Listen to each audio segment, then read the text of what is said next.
ఓం నమో వెంకటేశాయ. భగవద్బంధువులందరికీ సాదర ఆహ్వానం. ఈరోజు వీడియోలోకి వెళ్ళే ముందు ఒక చిన్న విన్నపం చేసుకుంటున్నాను. మీరందరూ వీడియో చూసిన తర్వాత తప్పనిసరిగా లైక్ చేయండి. వీడియోను చూసిన తర్వాత మీ ఫ్రెండ్స్కి షేర్ చేయండి. సబ్స్క్రైబ్ చేసుకోండి.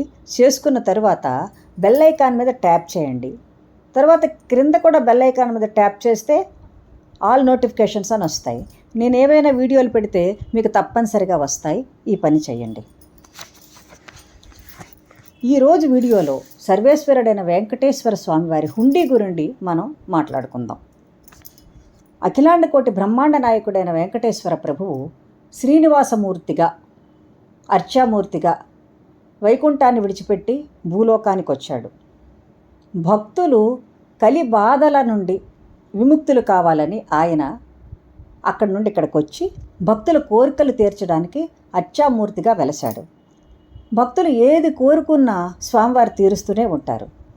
దానికి ప్రతిఫలంగా ఆనందంతో భక్తులు స్వామివారికి అనేకమైనటువంటి కానుకలు సమర్పించుకుంటూనే ఉంటారు.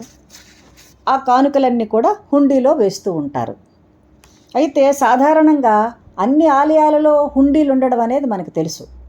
చిన్న ఆలయాలలో, పెద్ద క్షేత్రాలలో కూడా హుండీలు ఉంటాయి. చిన్న చిన్న హుండీలు, పెద్ద పెద్ద హుండీలు ఉంటాయి. ఈ హుండీ అనేటటువంటి పదం హిందుస్థానీ పదం. అదే వాడుకలోకి వచ్చేసిందనమాట. కానీ స్వామివారి హుండీని కొప్పెర అని అంటారు. యాక్చువల్గా హుండీ అంటే కొప్పెర అనే పదవే. ఈ హుండీ ఎప్పటి నుండి ఉంది స్వామివారి దగ్గర అంటే చెన్నైలోని ఆర్కియాలజీ విభాగం ప్రకారం 17వ శతాబ్దంకు ముందు నుండే తిరుమలలో ఈ కొప్పెర ఉందంట. అప్పట్లో అది గర్భాలయం ముందున్న కులశేఖర్ పడి వద్ద ఉండేదంట. ప్రస్తుతం అయితే మనందరికీ తెలుసు, గర్భగుడికి ఉత్తరం వైపు తిరుమామణి మండపం భాగంలో ఇది ఉంది. అయితే స్వామివారి హుండీకి ఇంత ప్రఖ్యాతి ఎందుకు? స్వామివారి ఆకర్షణ అటువంటిది. నిత్య అయినటువంటి మహాలక్ష్మీదేవి అతని హృదయంలోనే ఉంది. కానీ స్వామివారి శ్రీనివాసమూర్తిగా వచ్చినప్పుడు లక్ష్మీదేవి అక్కడ లేదని అంటారు. కానీ అది సరికాదు. స్వామివారు ఎక్కడుంటే అక్కడ లక్ష్మీదేవి ఉంటూనే ఉంటుంది. ఆయన స్వామివారు కొన్ని కారణాల వల్ల ఆకాశరాజు కుమార్తె అయినటువంటి పద్మావతిని వివాహం చేసుకోవాల్సి వస్తుంది. ఈ వివాహం చేసుకోవడానికి డబ్బు కావాలి ఆయనకి. అందువల్ల ఈయన ఏం చేస్తాడంటే అతను అప్పు తీసుకుంటాడు కుబేరుడి వద్ద. అప్పు తీసుకుని దీనికి వడ్డీ కూడా చెల్లిస్తానంటాడు స్వామివారు. కుబేరుడు అందుకు ఒప్పుకుంటాడు. కలియుగాంతం వరకు నేను వడ్డీ చెల్లిస్తాను, తర్వాత నీ బాకీ కూడా తీర్చేస్తాను అంటాడు. అయితే ఆ చేసినటువంటి అప్పు తీర్చడానికి, ముఖ్యంగా వడ్డీ చెల్లించడానికి స్వామివారికి భక్తులు కానుకలు ఇస్తూనే ఉంటారన్నమాట. అది ఈ హుండీ తాలూకా ప్రత్యేకత. ఈ స్వామివారి కోసం భక్తులు కానుకలు ఇస్తూనే ఉంటారు. స్వామివారి కుబేరుడికి వడ్డీ చెల్లిస్తూనే ఉంటాడనమాట. అయితే ఈ హుండీ గురించి ప్రస్తావన ఆగమ శాస్త్రాల్లో ఎక్కడా లేదు. ఎక్కడా మనకు కనిపించదు. ఏ ఆగమంలోనా కనిపించదనమాట. ఈ కొప్పెరలో భక్తులు అనేకమైనటువంటి కానుకలు వేస్తూనే ఉంటారు. ఈ కొప్పెర ఎలా ఉంటుందంటే 4 స్తంభాల మధ్య తెల్లటి బొడిగాటి కాన్వాస్ వస్త్రం చుట్టబడి 3 అడుగుల రాగి గంగాళం అన్నమాట ఈ కొప్పెర. కాన్వాస్ వస్త్రం మీద ఏముంటాయంటే శ్రీవారి శంఖచక్రాలు, తిరునామాలు ఇవన్నీ ఉంటాయి. మనం చూస్తూనే ఉంటాం. ఎప్పుడు చూసినా మనకు అవి కనిపిస్తూనే ఉంటాయి కదా.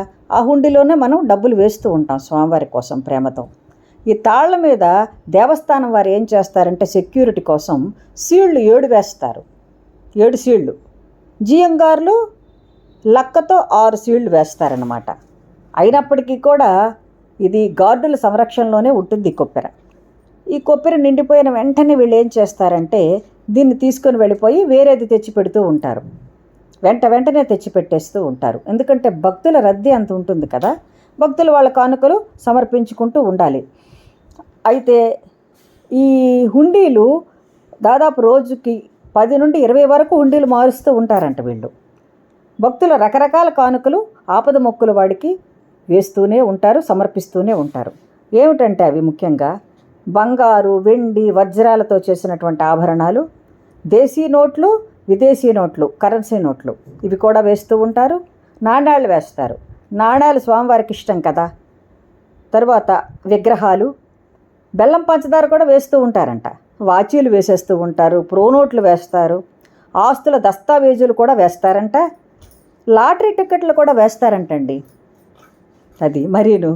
తర్వాత స్వామివారు అలంకార ప్రియుడు కాబట్టి వాళ్ళు ప్రేమతో స్వామివారికి సుగంధ ద్రవ్యాలు కూడా సమర్పిస్తూ ఉంటారట. ఈ విధంగా హుండీలో ఎన్నో వస్తువులు స్వామివారి కోసం వేస్తూ ఉంటారు.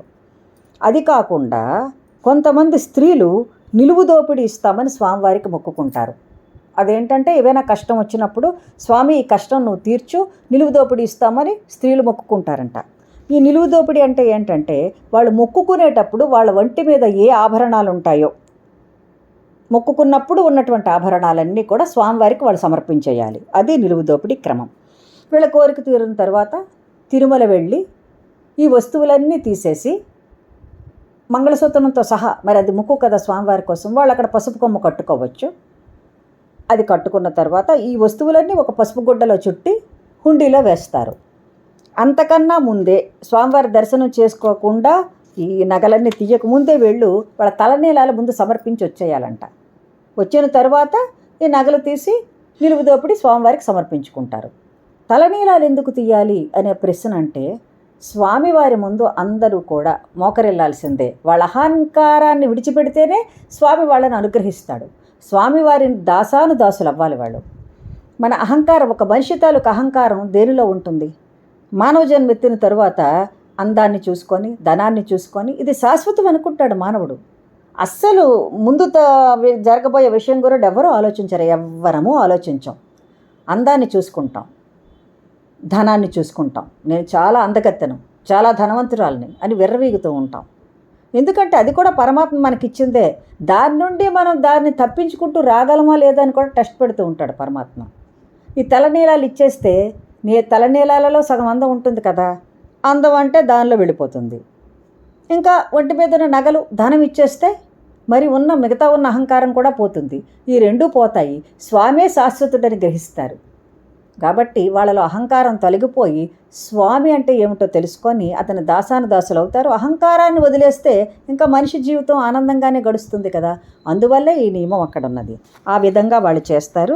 ఇది నిలువు దోపిడీ అన్నమాట. ఈ రెండు గర్వము అది పోవడం కోసమే ఈ నిలువు దోపిడీ వాళ్ళు ఇచ్చుకుంటారు. తర్వాత స్వామివారికి ఎంత ధనాకర్షణ ఏంటి, ఇన్ని కోట్ల మంది జనాలు వచ్చి అనంతమైనటువంటి వస్తువులు స్వామివారికి సమర్పిస్తూనే ఉంటారు. వాళ్ళు చెప్పలేము, అసలు లెక్కకు మిక్కిలి సమర్పిస్తూనే ఉంటారు. అయితే స్వామివారి హుండీలో సాధారణంగా సామాన్య మానవులు ఇచ్చిన డబ్బులు ఎక్కువ ఉంటాయంటారు. ఎక్కువ భక్తులు సామాన్య మానవులే వస్తారు.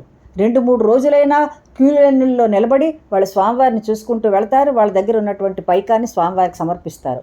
వాళ్ళ దగ్గర తక్కువ డబ్బు ఉన్నప్పటికీ కూడా వాళ్ళ దగ్గర ఉన్నదే స్వామివారికి సమర్పిస్తూ ఉంటారు వాళ్ళు. ఈ విధంగా వాళ్ళు ఇచ్చినవే ఎక్కువ అనుకుంటారు. వాళ్ళ భక్తి నిజంగా చాలా గొప్పది. స్వామివారి అనుగ్రహం మొట్టమొదట వాళ్ళకే మీదే ఉంటుంది. అంటే మిగతా వాళ్ళ మీద ఉండదని కాదు, అమాయకులైన వాళ్ళు స్వామిని పూర్తిగా నమ్ముతారు. అందరూ నమ్ముతారు నిజానికి స్వామివారిని, వాళ్ళు మరింత నమ్ముతారు. అమాయకులని స్వామివారి వారిని కూడా కరుణిస్తూ ఉంటారనమాట. అయితే స్వామివారికి ఇంత ఆకర్షణ ఏంటి అంటే, నిత్య అనపాయనైనటువంటి లక్ష్మీదేవి ఆయనతోనే ఉంటుంది. లక్ష్మీనారాయణ స్వామి అతను. కాబట్టి శ్రీ వెంకటనాయకుడు హృదయంలో లక్ష్మీదేవి ఉంటుంది. వ్యూహలక్ష్మీదేవి రూపంతో ఉంటుంది ఆ తల్లి. ఆ తల్లి కోరికలు తీర్చే తల్లి. మరి అటువంటప్పుడు ఆయనకు ఆకర్షణ ఉండకుండా ఎలా ఉంటుంది? సర్వసంపదలకు ఆలవాలమైన తల్లి ఆయన దగ్గర ఉన్నప్పుడు ఇంకా ఆయన ధనికుడు కాకుండా ఎలా ఉంటాడు? అయినా కుబేరుడి దగ్గర అప్పు చేశాడంటే అది ఒక కారణం మాత్రమే. పరమాత్మ ఎన్ని విషయాలలోనైనా అతను అన్నీ ఆయన అయినప్పటికీ కూడా ఆయన కొన్ని విషయాల్లో ఆయన తగ్గి కుబేరుడి దగ్గర ఆయన అప్పు చేయడం ఏంటి? వామనమూర్తిగా ఉండేటప్పుడు ఆకాశానికి ఒక పాదం, భూమికి ఒక పాదం వేశాడు. ఈ సర్వ ప్రపంచము విశ్వమే అతనిది అయినప్పుడు ఇంకా ఇక్కడ ఎక్కడో దానం అప్పు చేయడం ఏమిటి? అదంతా మానవుల కోసం చేసినటువంటిదే ఈ స్వామి, అంతకన్నా ఇంకేమీ కాదు. అయితే భక్తులు హుండీలో సమర్పించేటటువంటి డబ్బు పాతికా పరకలు, మనం పూర్వం అనుకునేవారు కదా, ఏదో పాతికో పరకో ఇచ్చేస్తాం అని అనడం మనకి తెలుసు, అందరం అంటూ ఉంటాం పాతికో పరకో ఇవ్వండి అని. ఆ వ్యవహారం ద్వారానే మనకి ఏంటంటే పాతికా పరకల్ని అని అంటారు ఎప్పటికీ కూడా. అవన్నీ వేరు చేసి లెక్కించే మండపాన్ని పరకామణి అంటారు. ఈ పరకామణిని అంటే పరకా పాతిక అనే వ్యవహారం ఉన్నది కదా, దానివల్ల పరక అని వచ్చింది.